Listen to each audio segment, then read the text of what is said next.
Why am I cut off? I don't know. My head's cut off. I just have hands.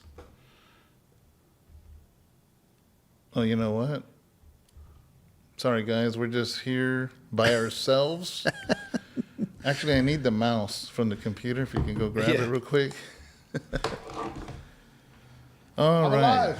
Fun things. Our operator got caught in traffic. Tino's not here.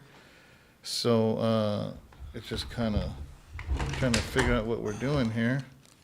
Give me 1 second. No,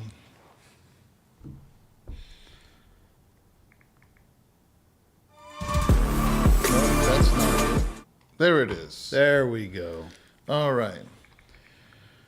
So how's everybody doing out there? If you are watching this, God bless you. If you cannot...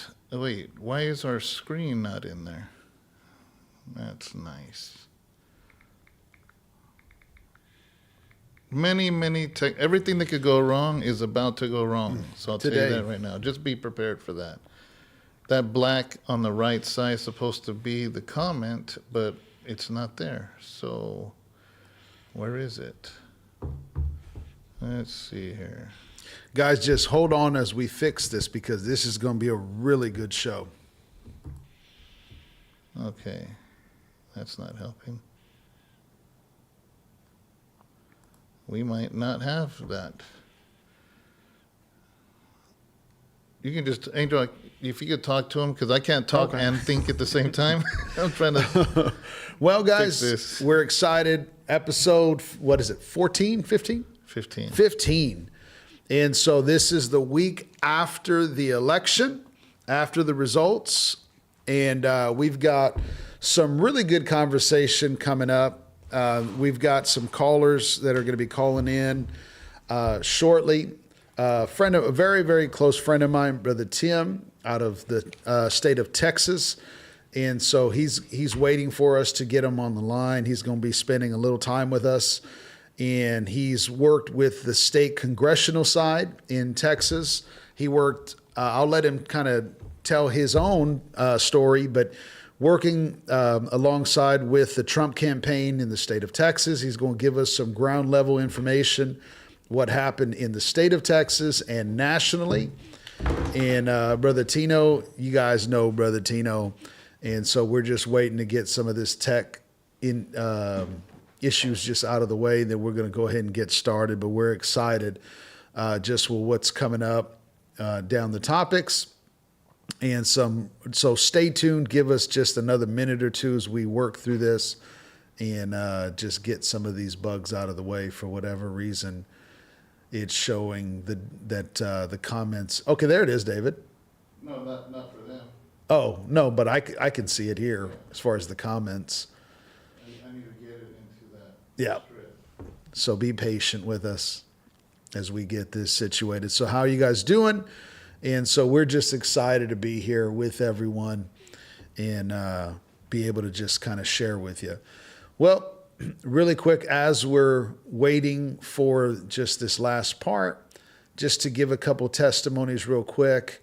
I got a couple emails, and there was a gentleman that we ministered to in the Bay Area who was in a car accident and was completely disabled, had no feeling from his lower extremities at all.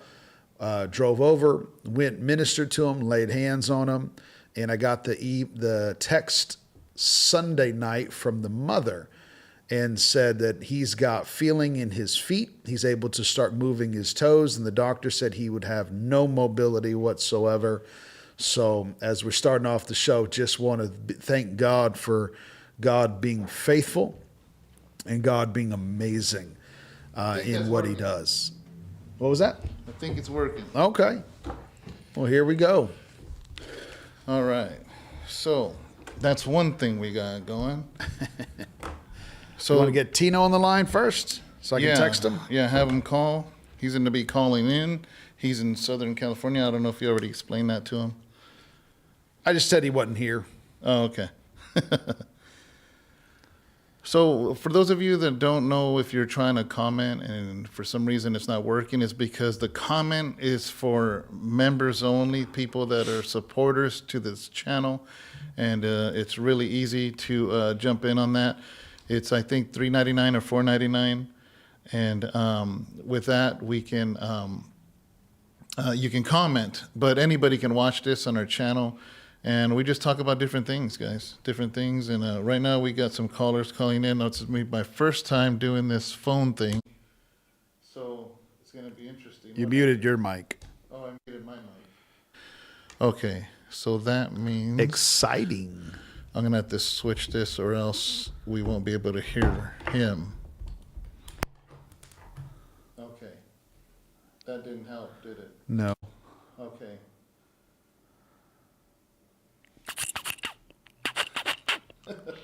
Just trying to give some entertainment here. So hang on. We've got 19 people watching. Just give us a second. Trust me, you don't want to miss this show. We're going to have a lot of good information.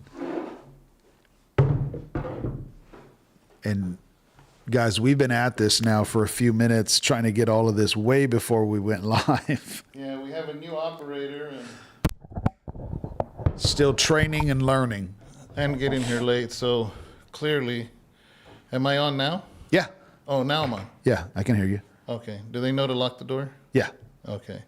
I also told Sharon to help. All right. So I'm not getting any calls yet.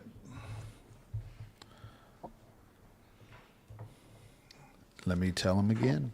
Yeah. So we're just sitting here and just waiting because we had Tino out of town. So hopefully, let me give you guys shout outs. Felipe Flores, how you doing? Brother Gabriel Interiano, God bless you. Carl Avila, God bless you.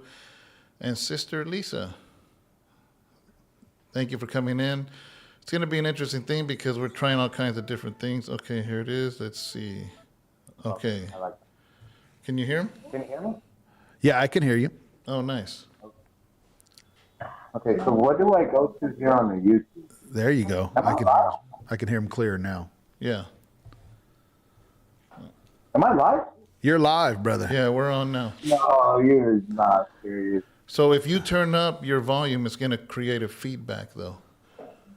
Okay, so you want me to lower my volume? Yeah, it's going to feedback if you have your volume up. Am I feedback? Am I back feeding right now? No. No. Okay, then you mean don't turn on the volume on my laptop? Whatever you're on. Yeah, Yes. because it'll feedback. Let me go to the volume right now. Do you want to have Tim call? Yeah. Okay. David, what do I go to get to the live? You're live right now, right? Yep. Yep. We're live. Let's just talk. Yeah, on YouTube. It's on the YouTube channel. Okay, man. All right. Sister Veronica, hello. God bless you. We're just had some technical difficulties here, but we got everything going so far. We have Brother Tino on the phone. We have a guest speaker, Tim Harden. Talk about him a little bit real quick before we bring him in. Oh, here he is. There he is. Let's see. Brother Okay. Tim? Oh, there you go. There he is.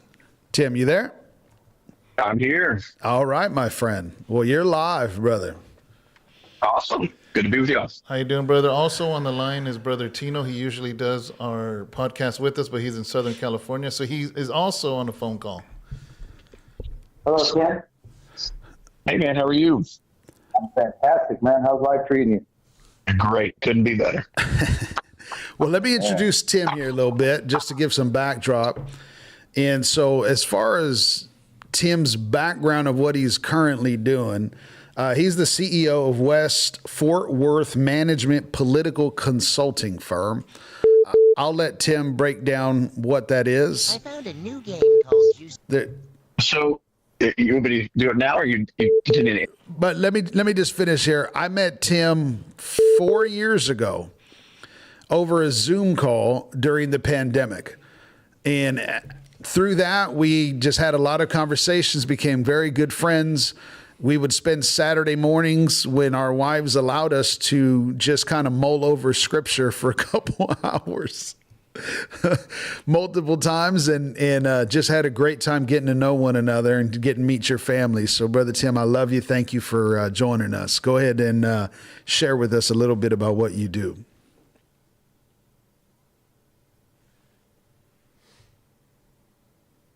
What happened? They're both on. Tim, you there? Did we lose you? Tino, Yeah, can you hear me? I can hear you. Okay. Did we lose Tim on the call? It's a merge call, so they're both on there. It says they're both on there. Tim, are you alive? I'm here, man. Okay. I think I'm all right. I'm back. All right. So hey, I started in kind of getting involved in politics about 2008. Spent about a decade as a chief of staff in the legislature in Texas. After that, I ran a fiscal organization for a few years. And lately, what we do at West Fort Worth Management is we are kind of the back-end consulting firm for a lot of different political interest groups. Most of the work we do is in state politics, although we have a hand at the national level as well. We had a hand in all these victories on the national level in a few other states as well. And so essentially we just kind of help political candidates and groups do a little bit of everything. I mean, social media, raise money, political strategy, we even have a studio and we make documentaries. I mean, just everything you could think of. And so that's the elevator pitch of what I do. Okay, I got one question for you before we dive in, Tim. Mm-hmm. How was Trump's house, Mar-a-Lago, when you went? What was that like? It was amazing, man. It was so cool. It was really surreal. He has a replica of the Ark of the Covenant. That's what I heard. And I heard that. Yeah, Really? yeah, it's there. I got to see it. It's super cool. There's it's like, is that the real Ark of the Covenant? I don't think so, but it's like real size. yeah, it's like real size. What did he have inside? So it was, They got some we bread. weren't allowed to touch it. Not allowed. You know what happened? You've seen Indiana Jones. You know what happens if you open it, man. I was too scared to open it up. So is it really only worth like $1 million? Is that what it? I think they were. Oh no, dude, that thing is the most glamorous. It's just literally inside is just covered in gold and crazy intricate artwork. I mean, it is one of the coolest places I've ever been. I certainly felt like I was too poor to be there, man. I was like, this is too. I shouldn't be here. I'm in the wrong place. But it was a lot of fun, man. I'm glad I got to go. That's awesome. That's awesome. Well, David, anything else? No, so basically we are on episode 15, and this channel has been used. I've used it for the last 13 years for our sermons or Bible studies, and I just those things. But recently, maybe a few months ago, we said, you know what? Why don't we? I have a podcast here, a podcast room that I use for ministry. But I said, what about once a week? We could just kind of talk about the world through a biblical view, and then obviously because of the the elections and stuff, then it seemed like a lot of our topics were leaning that way because of that's what's going on. That was going on in our world. That's what's going on around in our nation. So a lot of different topics came up. And now, though, looking back, and we see that Trump is in, and it just brings up other interesting topics and conversations that I guess the nation is talking about now. Yeah. Well, and just for the audience to know, not only does Tim work in the political arena for a number of years with experience, he's also worked in ministry and pastoring, house churches, other ministries. Where'd you go to seminary at? I went to West Coast Baptist College. I got a master's in biblical education there about 4 or 5 years ago. Okay. So you are a Christian. I am. Yes. You've got the Praise the Lord. documents to prove it. I do. On that fancy piece of paper. It's on the wall. Tino, anything you want to throw in, chime in? No, not at this moment. I'm just listening. I'm listening at this moment. Well, hopefully, let's bring up our topic then you can chime in and just let us know. Well, first, I wanted to hit on Texas, Tim. And you're in Texas, Fort Worth. What did you see as far as coming up to, this election? What was happening in Texas, and what your ear on the ground? What did you see locally, and just some insight nationally that you were getting out of the Trump campaign? Yeah, so we do a lot of polling. We do national polling and a lot of polling in Texas, and all of our polls were showing that, like Trump's race, we had him at like 8 to 9% ahead. We've been seeing a shift in Texas. In 2018, there was a big fear of like a blue wave and Texas turning blue, and that was real. Like we started seeing people shift left. But after 2020 and COVID, we have, all the lockdowns and everything that happened. What you see trending after 2020 is Republicans fleeing liberal states like California and, West Coast New York. And so you see states like Texas and Florida who are becoming increasingly more red.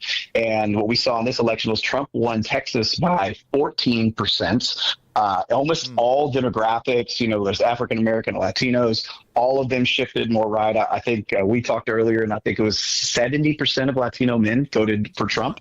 That's Black males as well. It's wild, and a lot of that has to do with the really evolution of the Republican Party since 2016.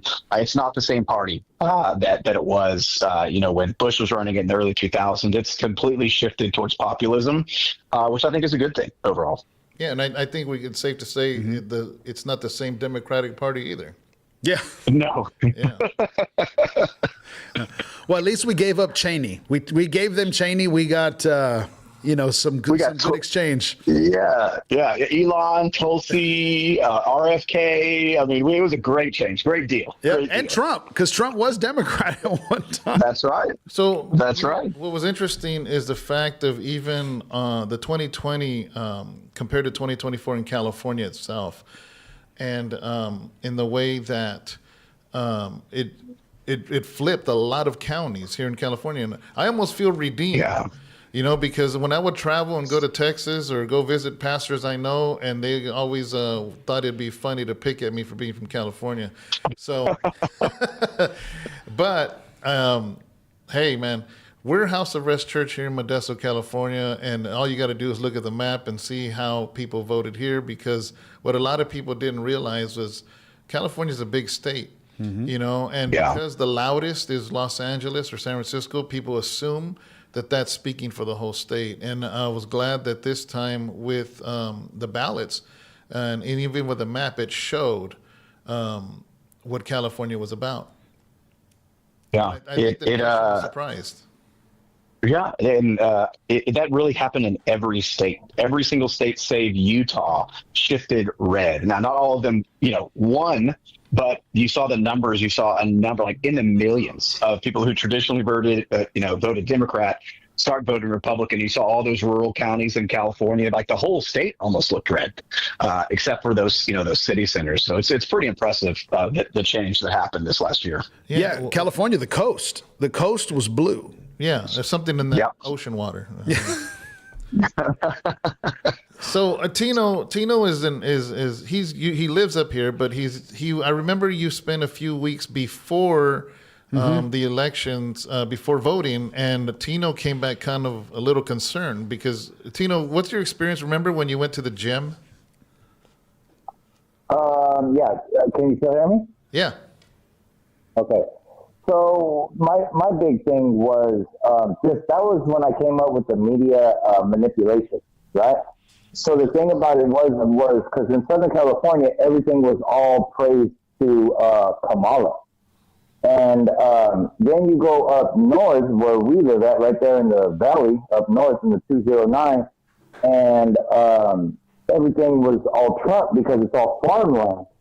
And so my biggest thing was just the way that the media loves to manipulate for these people. Because down here in Southern California, they want to pay more attention to, and even up in the Bay Area, they wanted to pay more attention to what was going on as far as abortion and all of these things. But the people were looking at was for the economy, and just a bunch of media manipulation. And it was just, that was my big concern of how they can persuade the vote.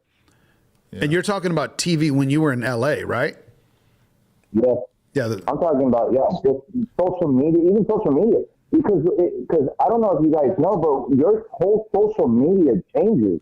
Your TikToks, your your offer-ups. Obviously, that's not social media, but your TikToks, your tweets, everything starts to, it's like the phones know where you're at. Yeah. Yeah. Well, it was funny because I myself was in Southern California and I couldn't believe it. This was maybe a few weeks prior to voting, and I couldn't believe I was driving on, I forgot what freeway it was. I'd flown back to not LAX. There's the other what's the other airport? John Wayne? I never heard of that. John Wayne Airport? What's that one out there, Tino? That airport out there toward Riverside? Ontario?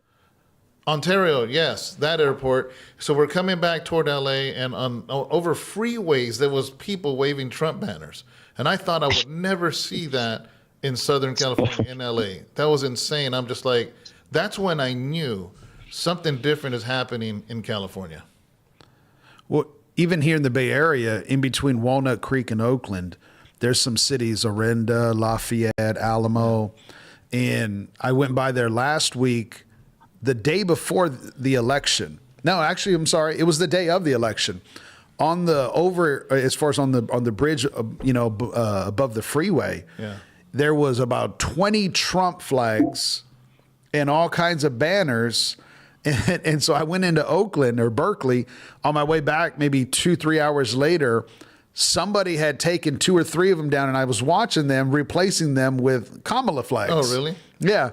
So it was an ongoing thing. But in the Bay Area of that side of the Bay, for that to be a dedicated area of Trump, I was just surprised. Yeah. And I've seen that more and more, even in like Black Hawk, where it's, a very wealthy, live. It was just, I'd seen vendors selling Trump merchandise out there on the street, and there wasn't a riot.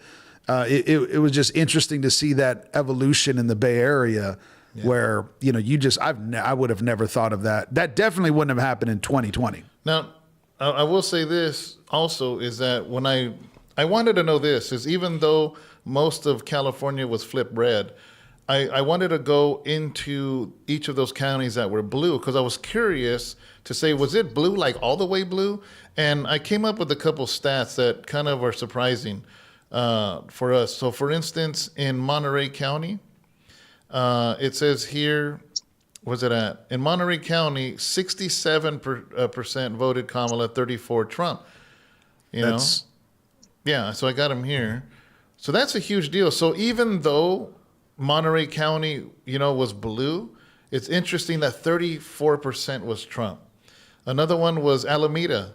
71% was Harris. Trump was 25%. Contra Costa County, 67% Harris, 30% Trump. It's surprising that even within the blue, even though Trump didn't have a huge thing, but we're talking like San Francisco, for instance, 183,000 votes for Harris and 38,000 for Trump. And even though that's not a huge amount, still there's 38,000 people in San Francisco that voted Trump, and that's surprising in itself. Yeah, in the city, absolutely. In the city of San Francisco. Hey, Tim. As you guys were on the ground, what were you hearing from Texas about any shifts in California or New York? Well, so we have one, like polling nationwide. We have an AI tool that kind of gauges social media sentiment that we work with. And we were seeing red shifts in all of the states. We thought that New Mexico was actually in play. It was actually really close to being in play to actually flip red. Ultimately, they won. The crazy thing, and the thing that we can't predict, and the hard thing with a lot of these blue states is the voter ID laws. And I think in California, like most of the conversation in Texas, you kind of dismiss California because y'all went a step further where not only do you not have voter ID, but then Newsom said you can't even ask for ID. Like it's illegal, which is like crazy to me. If you just think like logically about it, we ask ourselves the question let's just try and think outside of the box, like nonpartisan. Why, like what reason would you not want an ID? Like a good reason, right? And most people that I talk to can't rack their brains. It's just like, There's not any good reason. There's not. Other than It's literally to enable. Yes, it's just to enable cheating. It's so obvious, and you see all these TikToks and things like that. There was actually like Trump supporters in California making TikToks where they were literally going and picking up homeless people, putting them in a bus, and driving them to the voting and just having them vote. Who knows how many times they did that? But like that's the stuff you enable, And so it's very hard to predict things in no ID states. And by the way, I'm pretty positive close to 100% of the states that Kamala won were no voter ID. I think almost every state with ID, I think Trump won, maybe say one or two, which is just a crazy thing to think about. Well, because there was even cities in California that Gavin Newsom was suing because they said they would not adhere to that. It's great. Like it's so wild to me, and the narrative is, oh, well, people of color, they're not smart enough to get an ID. Like that's about the best excuse you get. And it's just the stupidest thing ever. But of course that's like it. Who believes that, but So yeah, we got some people commenting on here. Let's see. Empty Tomb says, much love, guys. Carl says there's a red wave and we're surfing through your city. Felipe Flores says we had Trump banners in Castro Valley over the freeway. Mm-hmm. I've seen that. Tomb says insanity, the fact of the no ID. That's insane to me. Well, I just another question, because I know you got limited time. You're going to have to step off here. But, as far as what was the biggest surprise as far as that you guys were, trending with all the AI information and all the polls, what was the biggest prize that came out of it at the very end of what didn't flip red? Well, you switched the question up there at the end. So I'll answer two questions, right? So one, the biggest surprise is he won every single swing state. Yeah. We thought, it was going to be a 50-50 split. It was going to be, there's a scenario where it would be really, really close, but he just, historically landslide.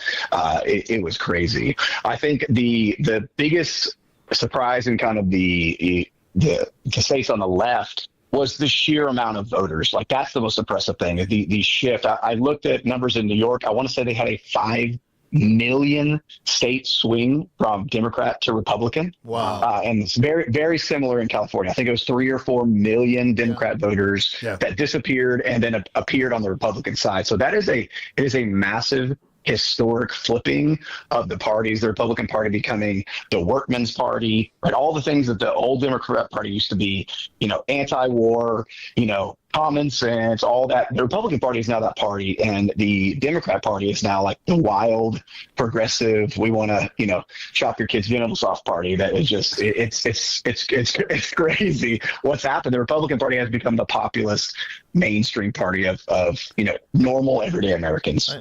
I had a question. Were you surprised, or the people around you surprised about the Latino vote Republican?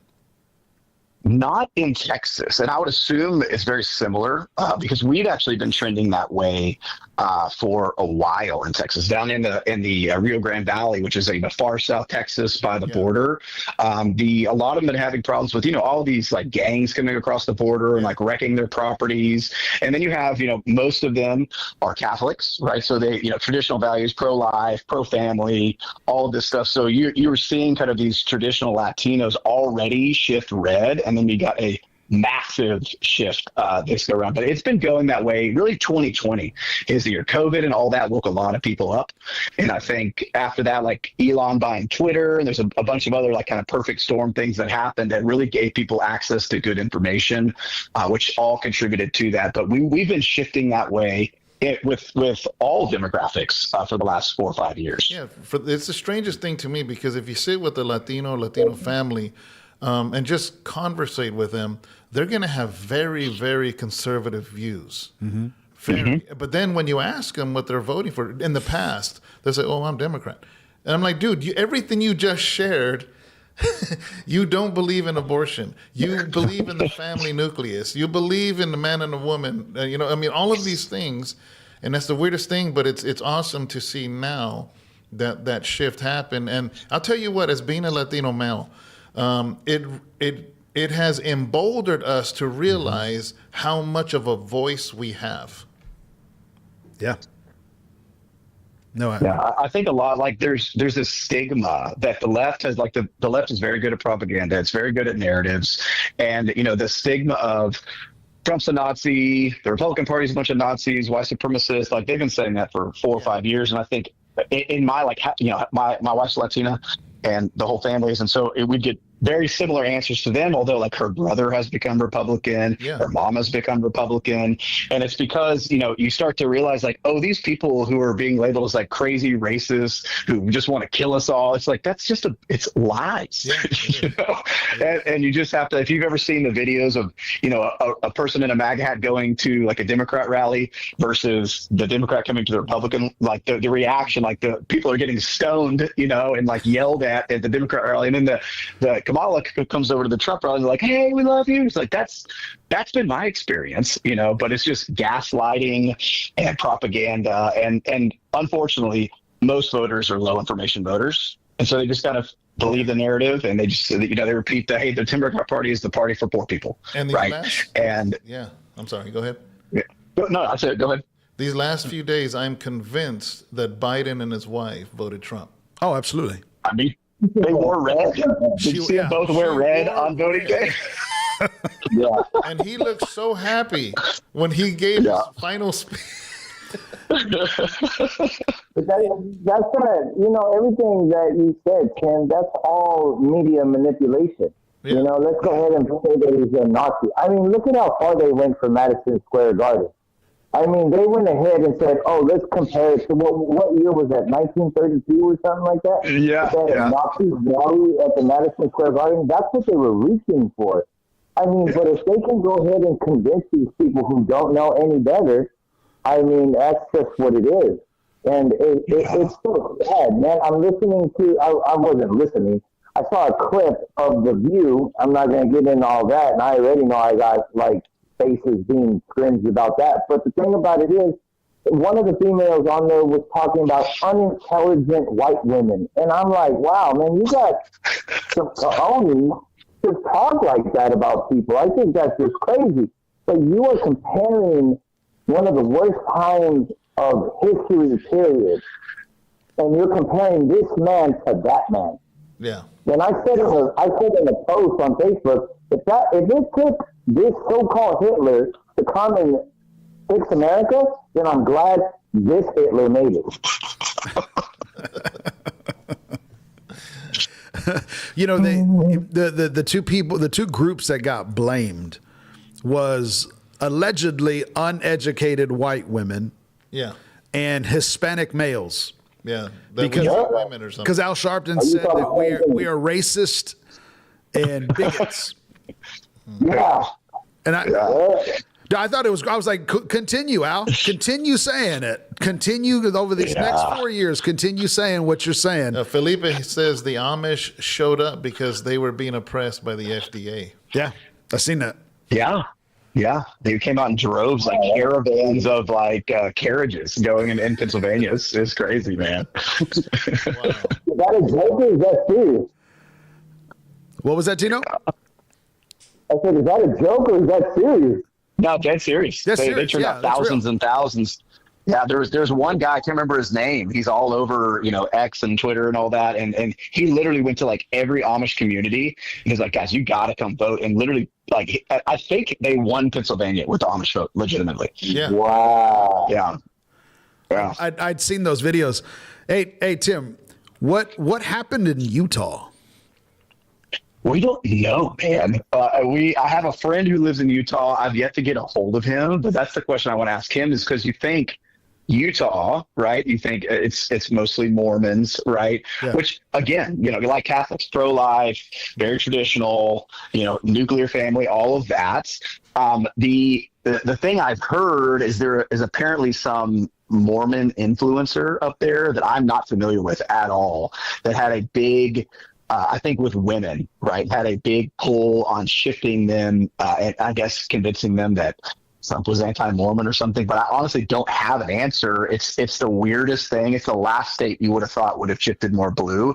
But in all 50 states, it's the only one we saw a blue shift where they went, I think, 2 points to the left and to the right. That's the strangest thing. My brother-in-law, who just recently lost his life a few months ago, him and then my sister-in-law, which is my wife's sister, moved to Utah, to Salt Lake, to get away from blue LA. And it was sad for me because he moved his family out of California to get away from the state because of the way it voted before. Wow. Went to Salt Lake City, got in a horrible car accident, and this has been a whole ordeal with my wife's side of the family. And it made me sad to see that where he moved to voted blue. Trended more blue. Yeah, that was crazy. Wow. That's Yeah. crazy. Yeah. Yeah. It's Utah still ultimately was like red, but we saw the shift, which is concerning, and we need to figure out what's going on in that state for sure. So when are you going? I like Texas, man. We just made it redder. So we got a lot of work to do. We're about to go into a legislative session in January. So we do it once every 2 years. And so we just had historic Republican victories in Texas. So you're probably going to see Texas do some wild stuff this next go around on school choice and the border and all of these issues. We have a lot of new representatives and senators in the state legislature that are like chomping at the bit to kind of make a name for themselves with kind of the MAGA agenda. So you might see some crazy stuff in Texas in a good way coming out. Are they going to change as far as Texas having freedom of choice or religious freedom?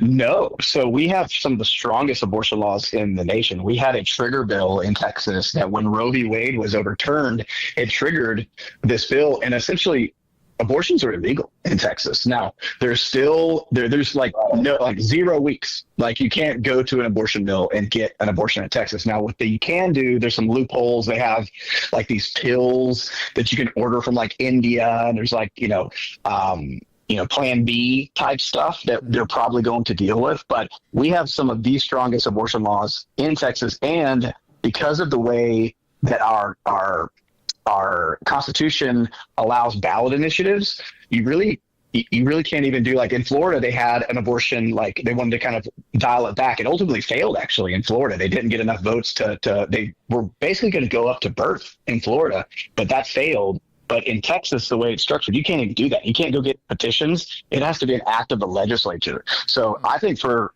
a long time, like we're going to have very, very strong abortion laws in Texas where you can't kill babies in Texas at all. What about vaccines? I know that you can't have a religious exemption in Texas. Oh, you can. We have religious. Oh, it's been that way for a while in Texas. So you can have religious, philosophical, and I can't remember there's 3 different types of exemptions, but we actually are very free when it comes to now private businesses can impose those on you, and private businesses can exempt that. But like if you go to a school in Texas or a university or any kind of government, they literally can't. You can sign a waiver and you're good. So we're actually really free. Now there's always room to grow, right? In COVID-19, well, we've already passed laws to kind of prevent that from happening again. But in general, like medical freedom, we're better than the rest of the U.S., or at least a lot of other states. Hey, don't. My question is all of that stuff that you just mentioned sounds really, really great. But my question is to you is, unfortunately, we possibly can't see any of that stuff, correct, because of Newsom? Yeah. Yeah. That's horrible. Well, you have this legislator, correct, that he wants to go ahead and protect California from Trump, right, on December 2nd. Yeah, like y'all have a super majority of Democrats, I'm pretty sure, in your state, which is really bad. That's 2/3 of the legislature, which means it's really kind of hopeless at the state level until you actually start swinging that back the other way. But what you do have coming really soon is that Trump starts to do what he said he's going to do, which is like the deportations and the border security and things like that. Newsom's already kind of mouthed off saying, we're not going to do it. We'll withhold federal funding. We'll secede. Now, everyone says that, right, before it actually goes down. Will it actually happen? I doubt it, right? But there's going to be some really hard decisions that California has to make if a national voter ID law and election reform is passed. It's going to be a fight and probably go to the Supreme Court would be my guess in California on a lot of y'all's kind of more leftist laws. Well, there was another thing. I don't know how much time you got left, Tim, but I want. Well, I talked to my wife and I said, hey, I think I'm going to talk for like 30 minutes. She's like, I'll see you in an hour and a half. No. So, You're a preacher, of course. yeah. There's another thing I want to put in here too. I have a friend in Texas. He's a chaplain. He's works with the police department there in Rusk, Texas. Okay. He goes to visits the prisons as a chaplain. He's an assistant where his church is at. His senior pastor is actually the chief fire chief in Tyler, Texas. So he's very much ingrained in the community. Here's the thing, though: he is a veteran, fought in Iraq, was in the worst parts of that war. Born in Mexico, raised here all his life. When he came back from Iraq, he got into a little bit of trouble, got himself arrested over some drug charges, did time for it, and gave his life to the Lord. He's been saved for many years now, a huge pillar in his community. He's, you can't say he's an ex-Marine because he'll get angry. He says, no, I'm once a Marine. It's former. Yeah. And here's the thing. He finally got a hold of family in Mexico after 30 years of not seeing, and knowing he had siblings that he never met. For the first time, he got his passport. He got it sent to him, got everything approved, went to Mexico for a week and a half, visited family he hadn't seen in 30 years, came back, and he was held and detained, and they took him into immigration. Now, here's the thing: is that I couldn't believe this happened to him. For first of all, the fact that he is a veteran, the fact that he a wartime veteran, and he eventually got released because the chief of police there in his town called over there. And not only that, you had newspapers going down there, and not newspapers, news channels, media, and finally they caused so much noise. They kicked him out. They said, "Hey, get out of here. We're going to give you a court date." It hasn't been dropped. And here's the thing that I wanted to put in your ear is the fact of he is having a lot of trouble bringing awareness to the fact of veterans, especially wartime veterans, that got deported because of that. And he's just like, he was neither side wants to hear me out, and he's hardcore Trumpster, man. And this guy loves America, has American flag tattooed up his arm, and he's just like, no, neither side wants to touch it. And he goes, and in the meantime, he goes, I'm not the only one that is, we are American down to the core. He goes, and we fought for this country. Many of us died for this country. And I'm not asking you I'm just letting you know, because he says, can you please let people know that this is happening? Yeah, that's the first time I've heard about something that crazy. I do not know. Did you say is he a U.S. citizen or he was? He was born in Mexico, brought here as a baby. Raised, got it. But the problem was, here's why they detained him. They said because of the crime he did when he first got out. Okay. Now, he has, I don't think he has 100% PTSD, but it's like closest. I don't know, was it 75% or 80%? He clearly had issues coming back. He's talked to me about some of the stuff he saw over there. It's hard for him to talk about it. Without Christ, he was lost and got involved in some drug addiction and stuff. And that's what led him to the Lord. But the reason they didn't want to let him back in was, first of all, because of that crime and because he wasn't born here.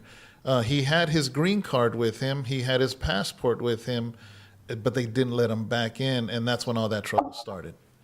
That's really strange. Like what I think is going to happen, in the future with immigration is, there's this narrative that, Republicans and Trump are anti-immigration. It's not true at all. If you listen to him talk and articulate his position, what he says is, we have bad actors, we have gang members, we have rapists and murderers that are coming across unchecked.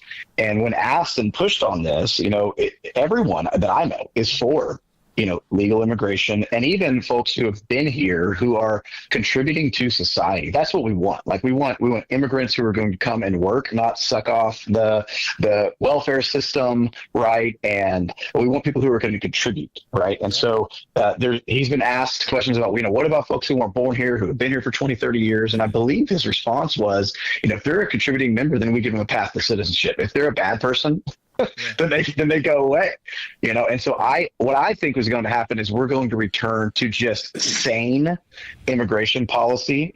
Those people who are MS-13 and are raping people and getting released, those people are going to go away, right? And you're going to have people who are active, contributing members of society, who have jobs or paying taxes. They're going to be given paths, right, to citizenship if they don't have that. That's what I expect to happen. Despite what the other side is saying, I think you're going to see more common sense immigration policy and in the one future. thing he says, he goes, this isn't even an immigration issue. This is a veteran issue, military. Yeah. So, Yeah. I mean, it's heartbreaking to know that somebody fought for this country and had to go through that.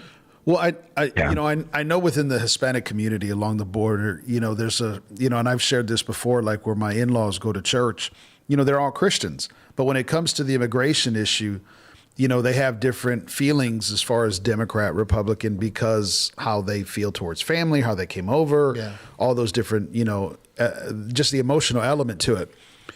But, I did hear Trump a few days ago, he had released a video that said, like, for instance, those that are here, if you graduate from college, you get a green card.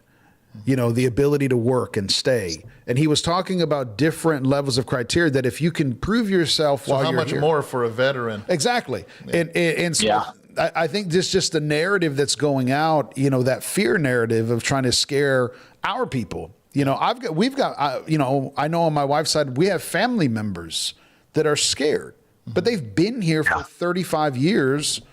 They're not committing crimes. Yeah. Deanna had asked me about that. She was like, what happens to my uncle? What happens to who's just been doing cement and, all of those type of things. They're not committing crimes. And I think you're right, Tim. I think over this process, as long as this can go as smoothly as it can, they're not going to be hunting down your neighbor who's cutting grass. Yeah. That's what they want you to believe, but I just don't think that's what. Just everyone I talk to at that level, Trump shoots from the hip a lot. He'll say things that may or may not manifest into legislation, but the general consensus is common sense immigration policy going forward. Yeah, and that makes sense. Yeah, because that would even soften the blow as far as the immigrations of those that don't need to be. Yeah, if we give them a path. Yeah, because they're not all criminals. But they broke the law. Right. So let's sort through this and figure this out. Yeah. Well, like my friend, his name's Julio Torres, the fact that you have the chief of police calling immigration saying, hey, man, you got one of my chaplains in there. Yeah. And then you have the fire chief, saying, hey, what's going on? You have one of my pastors from my church in there, and he ended up getting released, but they basically told him, get your stuff out of here, and we want you to leave now. They didn't want him to wait. They didn't want him to wait in the parking lot. They wanted him out of there. But they did say, we're going to get a hold of you. And he hasn't heard nothing. Nothing. He ended up getting a lawyer. There's nothing. I don't know if they just want to sweep it under the rug, or the fact that the news was blasting that they had a U.S. Marine, that's a pastor, inside of their holding. So. I can imagine the influence, if this is done right over the next 4 years, will flip states like California much more so than what we've seen. Yeah. Yeah. Agree. Especially, I heard the new borders are, and I heard his conversations that he had with AOC, dude, the guy's on, as far as his intellect and stature, man, I hope it's as tough as it needs to be with compassion as it should be. Yeah. Sure. Well, keep in mind, like the border czar is actually a made up position, so it's not like an official appointment, right? And so no, there's no like official border czar of the U.S. So it's he will be involved in policy, but he's not head of immigration or ICE or anything like that, right? And so you even have to take that kind of stuff with a grain of salt. So how does that work, Tim? How's what work? Taking it with a grain of salt? No. It depends if you got to sprinkle over your rice or beans. So he says that it's not an official position. That is why Kamala shied away from it, because she didn't have to hold on to that. That's right. It's really a title, and what it's an advisory role, right? Yeah. And so he's going to be talking to these agencies and helping craft policy, but he himself is not like an official position in the government. I see. Yeah. Okay, I didn't know that. Now, what now you know? Yeah, I know. Knowing's half the battle. I'm just watching. I know that one of our callers posted it up on there.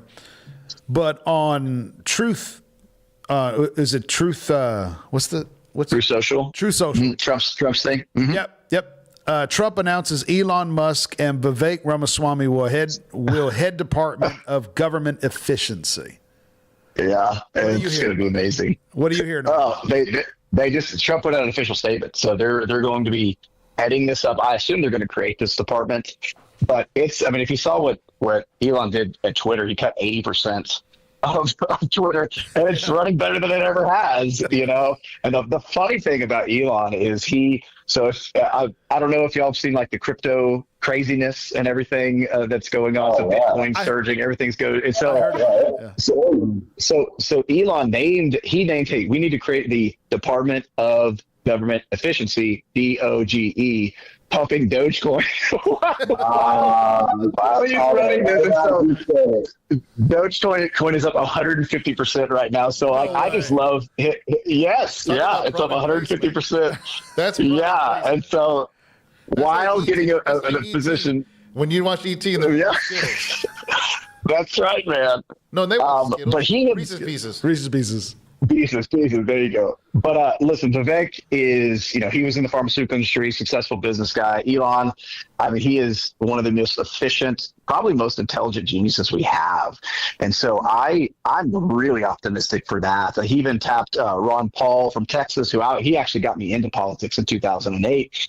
And he was big on, the federal government is too big, and it was never designed by our founders to be as big as it is. Like the whole idea behind the United States was a united sovereign state. So really we should be functioning more like the European Union, where we have a small federal government that maybe covers the army and a few things, protects rights, and then states should actually be they should actually look really different. Like Texas really should look a lot different than California.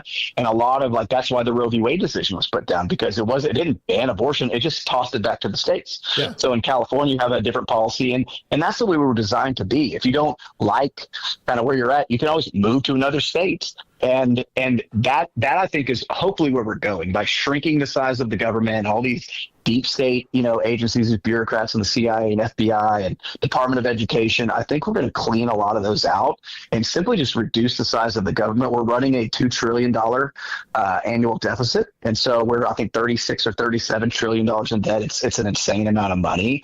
And so if we don't do something really, really soon and start reversing that, where we're actually having surpluses and starting to pay down that debt, you're going to see an economic collapse like you've never seen before. It's inevitable. Like, sure, you can maybe delay it another 5 or 10 years when we're 50 trillion in debt, but at some point we're going to have to pay that. Yeah. And it's going to be really devastating. And so I'm really hopeful that we can start actually concentrating on the budget and reducing the size of the federal government to a manageable level where we're not running deficits every year. And I think that could turn us into we could be great again, right? We could live within our means, and the federal government would only, concentrate on the things it was designed to do, not literally every single aspect of our life, which is really encouraging. And I think Elon's the right guy to do it. Wow. Well, we have somebody here that says Dogecoin. What's that? Oh, I was just going to say that's very good news and scary at the same time. Like, yeah. That was a throw up to slam down right there. That's crazy that exactly what he said, that we have to pay it eventually sometime. The repercussions are going to have to come through at some point. Yeah. Felipe says my Dogecoin made me 3,000 in days. Yeah. Yeah, man. I'm a crypto guy, and my crypto portfolio looks amazing right now. It's doing. It's really encouraging. And all the Nasdaq, all the stocks, like they're all at all-time highs. Yeah. It's a reaction to Trump being elected. Yeah. Dude, my 401k took a nice jump. That first 48 hours, man, that was nice. Yeah. Tim, let me ask you this. We were talking about as far as the national debt to the average person here, and I would include myself as well. Take if you can in 3-4 minutes. I don't know how long that would take, but what does that mean to the average person? What does as far as the national debt, how does that impact the average person, and what does that look like? In layman's terms? Yeah, in layman's terms. Yeah. So, you can't really talk about that without talking about our banking system, right? Because a large portion of this debt is actually interest. I think it's near $1 trillion or something like that a year. Yeah, I could be wrong, but it's a massive amount we're paying to the Federal Reserve, right? Which is not a federal bank, right? I'm sure a lot of your listeners know, it's a private cartel of private banks that control our monetary policy, that create money out of thin air.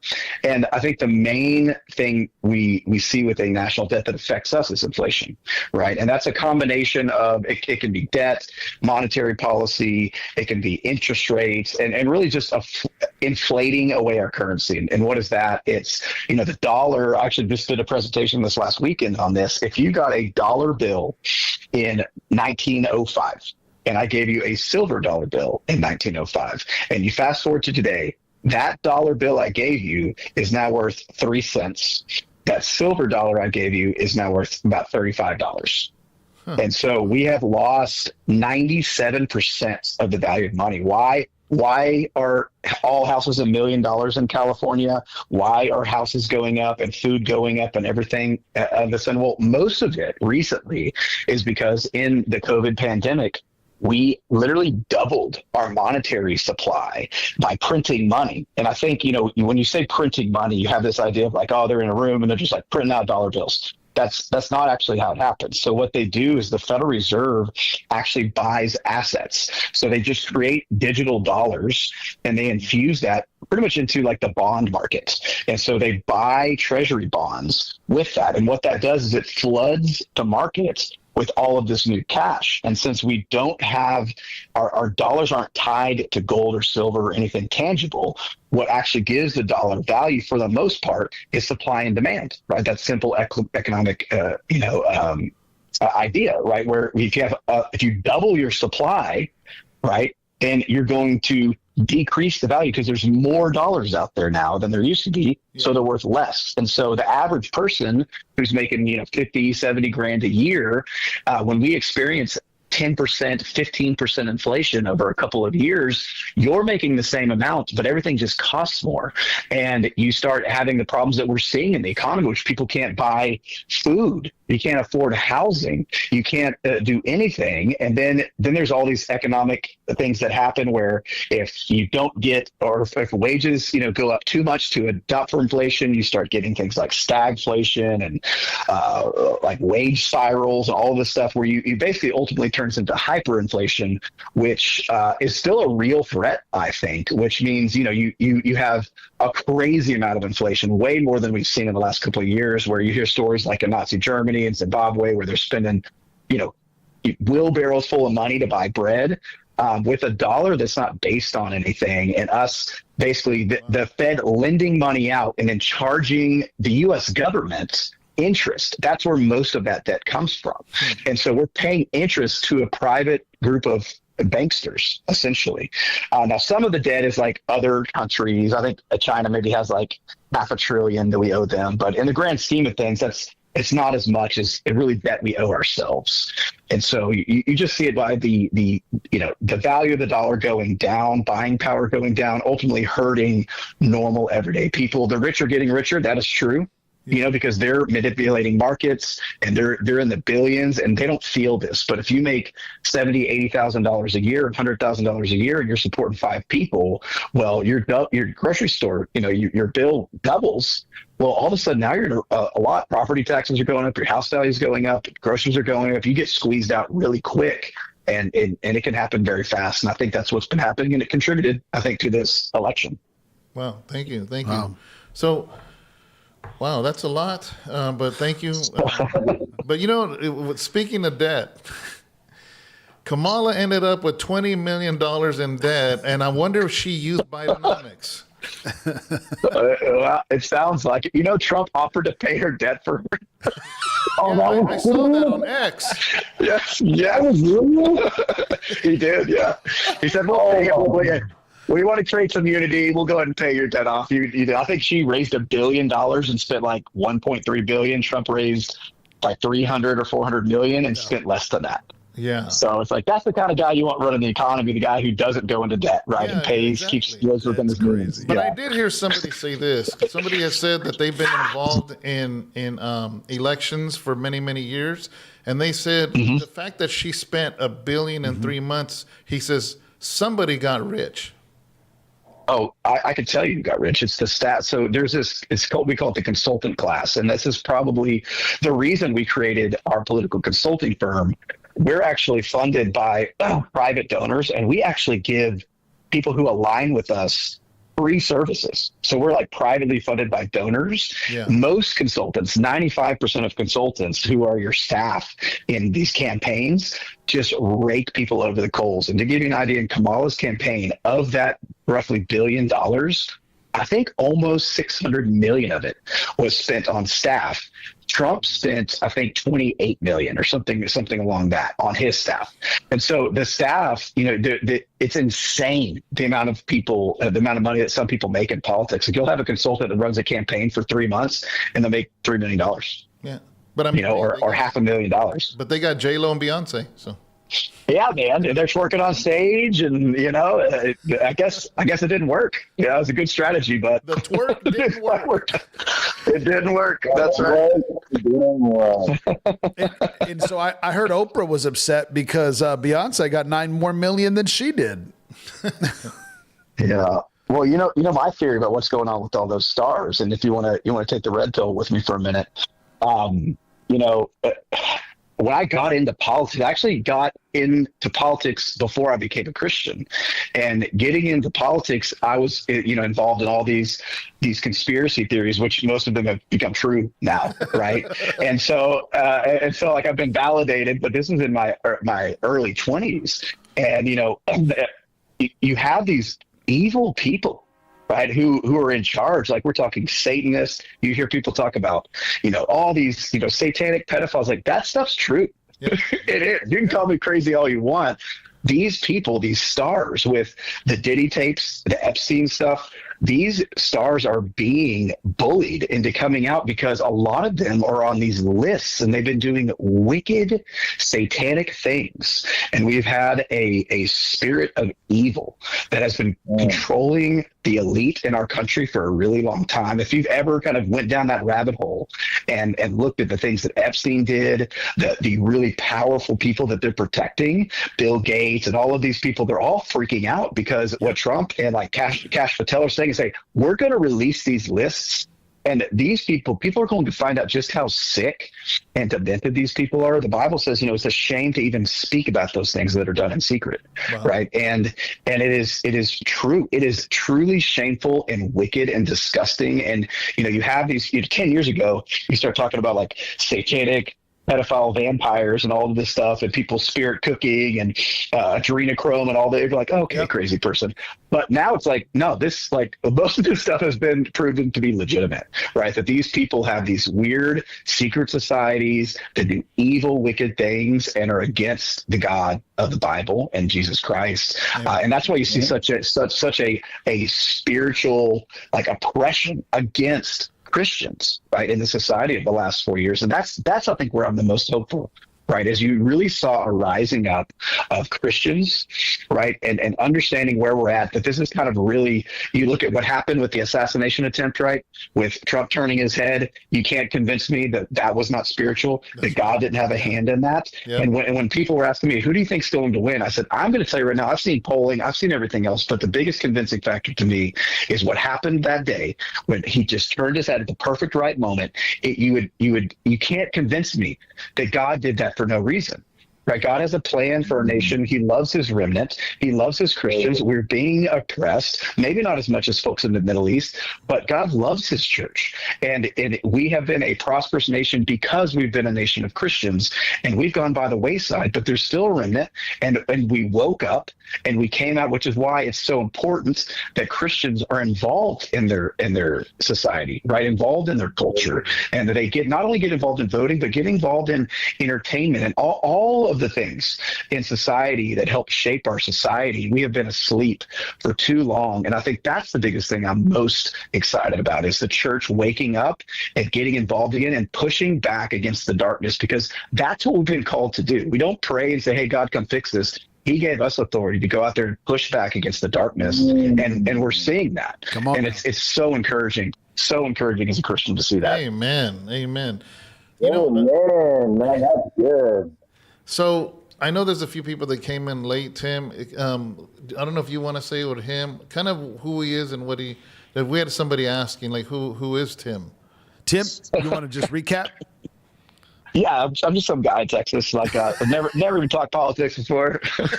I saw Angel at a bus station one time. No, I've been involved in Texas politics for about 10 years. I've worked in the Texas Capitol. I have run different interest groups, and I currently run a political consulting firm that's involved in state and national politics. I've been in politics, working, getting paid since about 2012. Amen. And you're a pastor of a house church? I was. We've moved. And so we're currently kind of figuring out what we're doing with that. But I ran that for about 3 years at our old house. And on top of that, David, just to put the cherry on the top, he's a Dr. Michael Heiser lover. Oh, nice. Oh, yeah. I've listened to Heiser since 2008. He used to be this obscure guy. He was, I found him actually, I was, looking into like weird alien stuff, and I was convinced they're demons, which they are. They're demons, right? But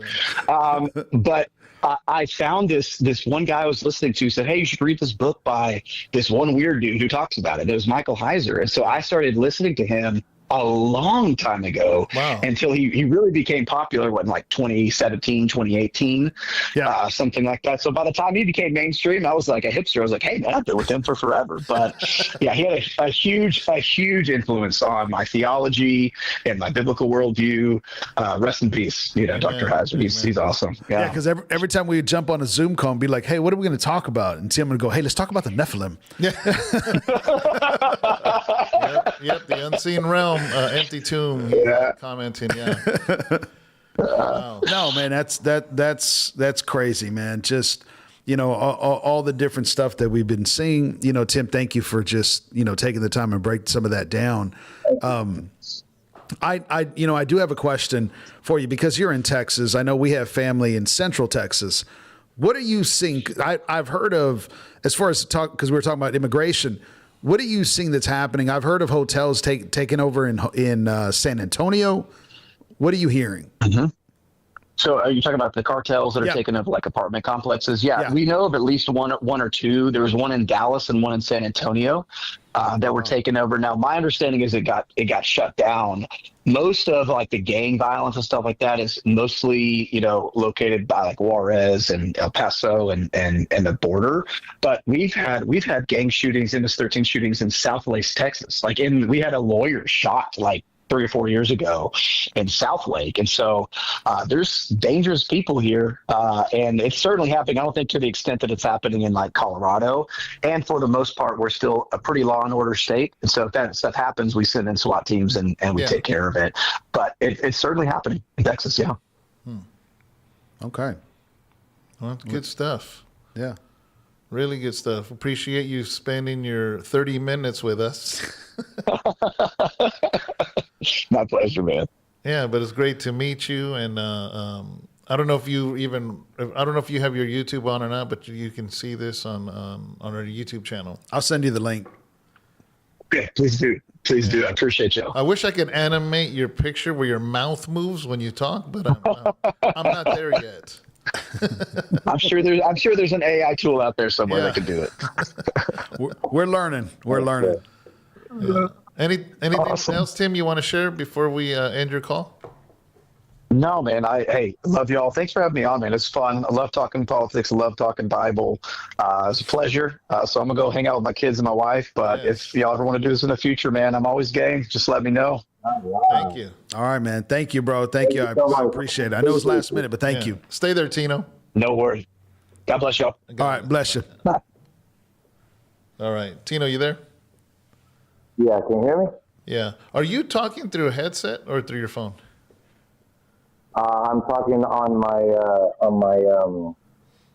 earpods. Can I hear how it sounds just without it?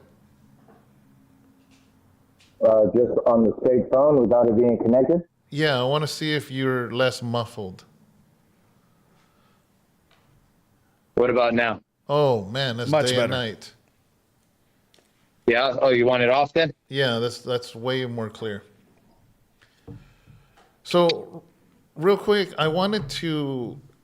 There's a YouTube clip, Justin. I don't know if it's up or ready at all. It says Marine arrested or something, and if not, it's on the.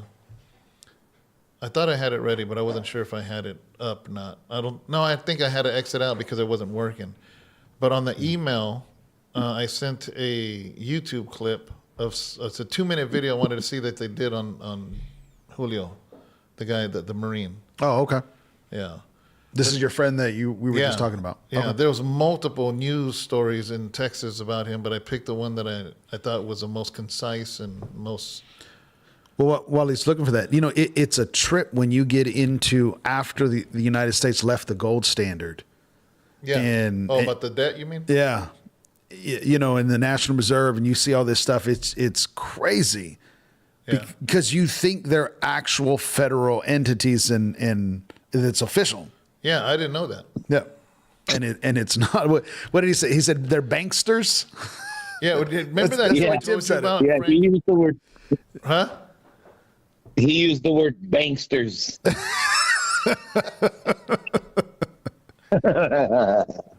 That guy, Michael Francis, the one I told you about, the mob guy, he was just like, oh, yeah, people say if the mob is dead. He goes, they're not dead. They're just in Washington now. Yeah. Oh, there it is. Check this out, guys. Texas Marine veteran says he is headed home after nearly a week in custody. They say the U.S. resident was detained at DFW Airport after returning from a trip to Mexico. It was because of a crime for playing it which right he now? already served No, time. he's out now. They spoke with Ali Spilliards.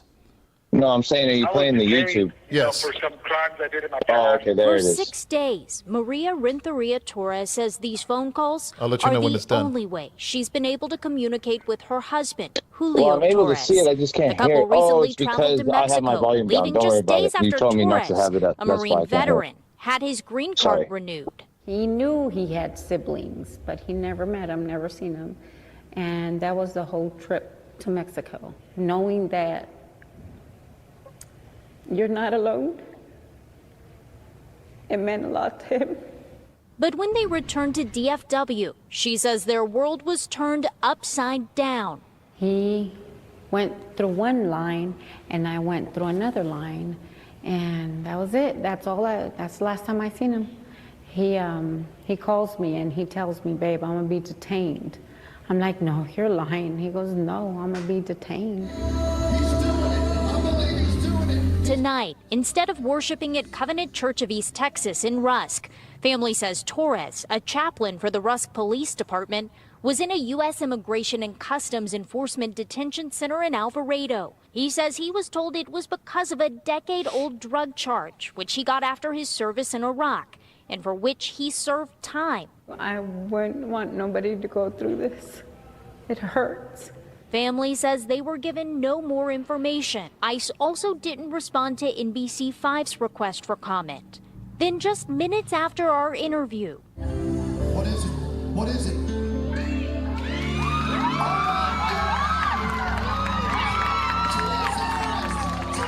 came news from Julio that he'd been released.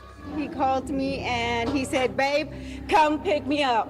Come pick me up. Racing out the door, Maria says she still has no answers about why her husband, a legal resident, was held for nearly a week. For now, she's just focused on bringing him home. Kiss him, hug him. Yeah, and thank God. Thank God. In Rusk, Allie Spilliards, NBC5. What a moment.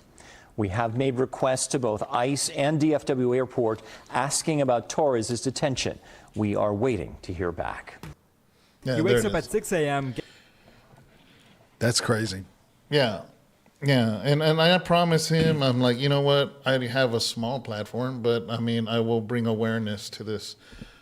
Because he says, I'm not the only one. He goes, they released me. He goes, because of the chief of police and everybody else. He goes, there's so many veterans, wartime veterans that have been kicked out and deported and are being held. Wow. Yeah. But, I going back to, we were talking about this a little earlier. I think if this can be done right, Yeah. over these next 4 years, I think that would change the landscape and the thought process, of just kind of what we've been hearing. I know, Diana's family chat. She had family members from Mexico when Trump got elected just dogging out Trump. And I'm like, just because of the just all of the difference, as far as border and immigration. And why are you mad at him? It was the people that voted. No, well, here's the funny thing is I was just kind of like, well, why don't they go deal with Mexico? Why are you complaining about America? Sorry, babe. I know you're listening, but Oh, we need to take Tim's picture off. Do you know how? See where it says image in that center thing?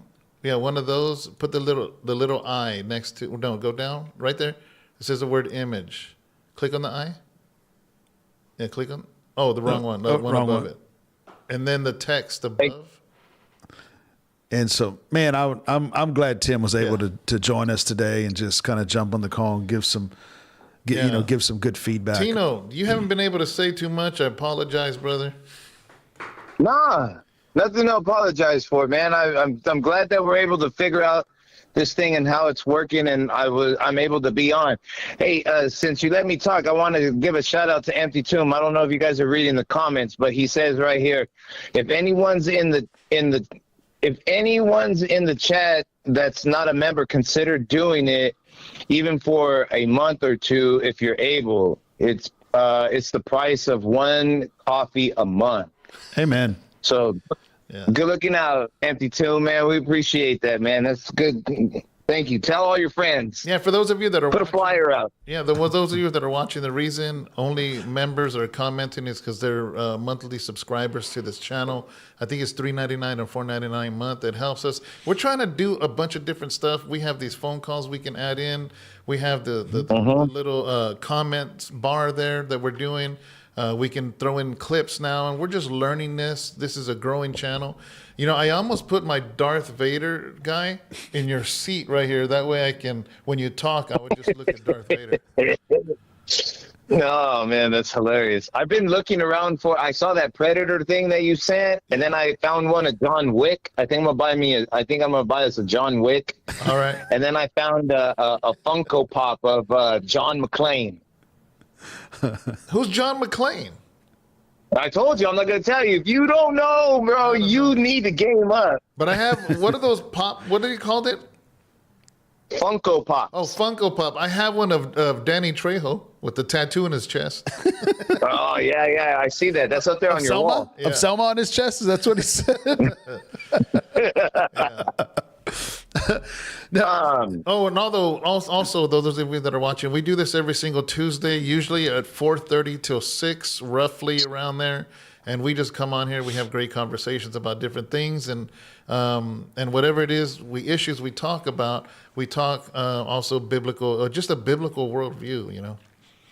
I just wanted to add, just for those that have been following with us, we've now 15 weeks in, going through, and just the conversations we've been having off air, between us three and just bringing in different topics. We want to encourage you to stay connected, because we've got some big plans coming into this coming year, finishing out this year. And we're really, really excited to be, just kind of introduce this. And, David, I know I didn't tell you about this. I didn't ask you about this before, but I was thinking today, just kind of like the whole coming together of RFK and Trump and Tulsi and all the Avengers team that got together. And so I just wanted to kind of let people on the air know of conversations you and I have been having, and apart from just the podcast. Okay. That, we've been doing house churches and house church ministry for now a number of years and growing in different cities, different locations. Shout out to some of you guys that follow, because some of you guys have been texting me through the ministry that we had been working through for a number of time. And, we've been doing that for a number of years, and we wanted to connect to a church when we weren't ministering or traveling. We were still going to continue to do what we do as far as training people in our home at times. But one of the things that we made a commitment to and just kind of shared with my brother and sat down with is that we're going to make House Rest our church. Amen. And so our family is going to be coming over, and we'll be here several times a month to be able to just encourage and stay connected. As far as our family, me and my wife and our three, we're going to be joining this family as well and plugging in. And we've been having a lot of conversations off-site of things that we're getting ready to do. And so I figured if Trump was teaming up, then right, Tino? That's it, baby. Let's get it. That's right. Let's team up and be able to put that together, which means just the expansion on the Bible college. Yeah. You want to talk a little bit about that? Yeah. So my brother is going to be jumping in as one of the instructors. As you guys know, we have a Bible college here, Bible school. And we do them usually Thursday nights. We're expanding into Thursday and Tuesday nights, actually, where we're going to just expand into more classes. And I know one of the first class you're going to be teaching, we're going to be announcing it soon, is The Life of Christ. Yes. It's a 12-week course that Angel's going to be teaching, and that's going to be starting probably toward the end of January. We really need to have open enrollment and get people enrolled, and again, get all the material to everybody that's going to do that class. But anybody can be on it, because we have a classroom here in person, but we also offer it on Zoom Live. So as you're teaching the class, we have full implementation with cameras facing the class, camera facing you. We have a whiteboard. We have all kinds of stuff. And need to That's super good. To add on top of that, just the conversation, Brother Tino, I'll just kind of really, briefly, I know you do counseling and family, marriage counseling, and we want to expand that here out of this church and be able to develop that for those that need help. And we're going to be doing things throughout the year just to encourage family, encourage marriages, those that might not be, at a level 10, in issues, they might be at a 1 to 3. We can do some things on a Saturday to help encourage communication, strengthening family, child rearing, parenting, all the way up to a 10. We want to be able to service that and be able to help. Because, I wanted to bring this up to Tim, but we didn't get a chance to, and this is something me and Deanna felt, especially after the election, it was almost a lift that you could tangibly feel in the spirit realm. Yeah. And I'm not trying to make Trump the Messiah or anything like Far that. Far from that. But I think this is an opportunity for the church that we hit the ground running and hit it hard. Yeah, I agree. Because if we don't, I think we will have to answer for that. Yeah.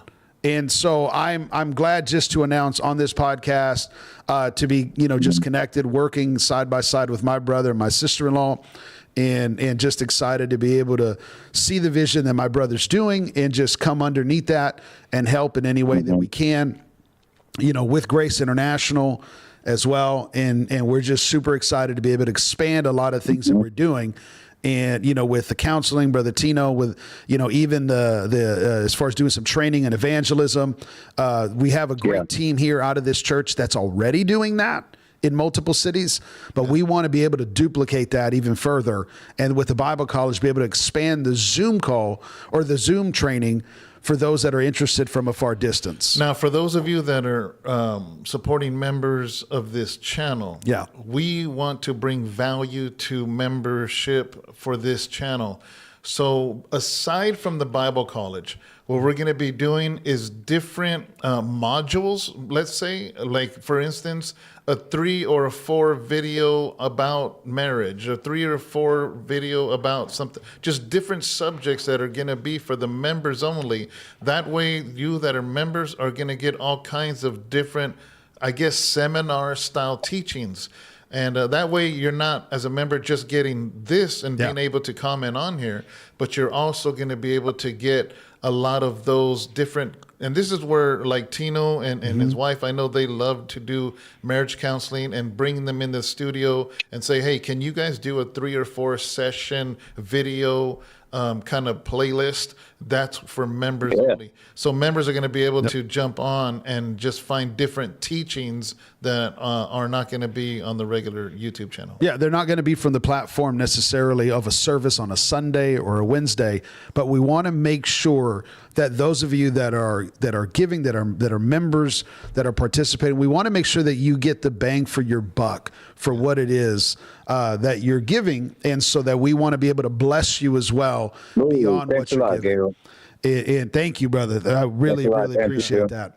And to be able to propagate the gospel, from out of this center place out through the state of California and impacting all over the United States and the world, and especially nuestra gente, our people, as well. Tino, you're going to say something?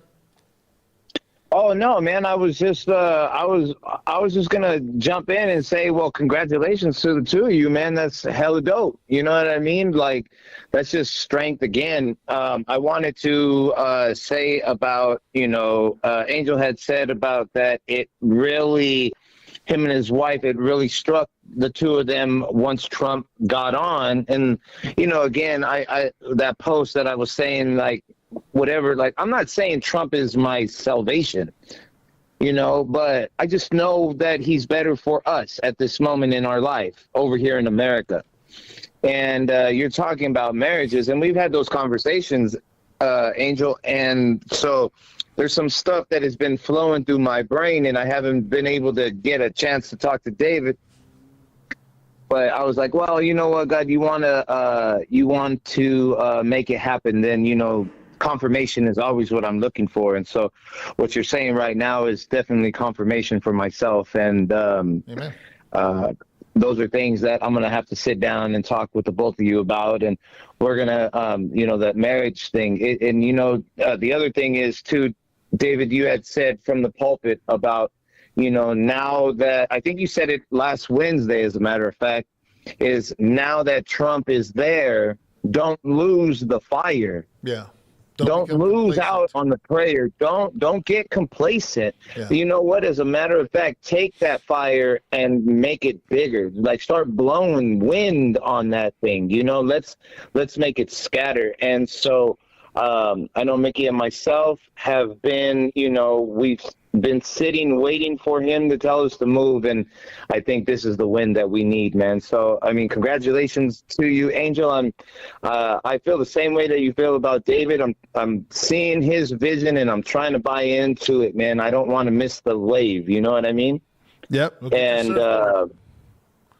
and so I'm super excited, man. I'm always praying for more wisdom to come into my life, man. And so there's another answered prayer, bro. You're a very intelligent man. I'm very blessed to know you, and very happy that God has placed us in each other's lives. And I can't wait to learn, man. All right. Amen. Well, I think that's ending our episode. We are at 1 hour and 34 minutes, about average. And any last things real quick before we head out?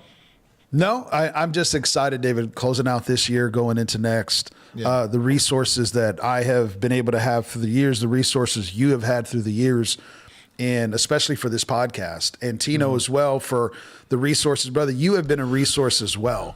As much as I know you have, given me honor of learning, brother, I've learned from you, and you've swayed me in certain points, and I've told you that, and yeah. I'm really excited, like I said, just for even just this podcast, this platform, for the names and the people that we're praying and trying to reach out, that we will be reaching out to get to sit with us, because you guys as listeners, as members, it's not just the expansion in numbers, but it's information that you deserve to know, and that's happening in California and, just nationwide, across the board. Yeah. And so we've got some names that we're just going to be reaching out to get him sitting with us, to be able to, conversate, people that we know or people that we want to meet to come, that have a good word for what we're trying to do. My biggest win out of all this is some of you have said, I only voted because of this podcast. Yeah, definitely. That is a win. Cool. So that's awesome. So, all right, guys, God bless you. Thank you so much. And we'll see you next week. Every single Tuesday, become a member of this channel so you can be commenting on here. We're going to start pretty soon, really fast, start adding a lot of things for members only. Amen. Grow with us. All right. God bless. Bless you.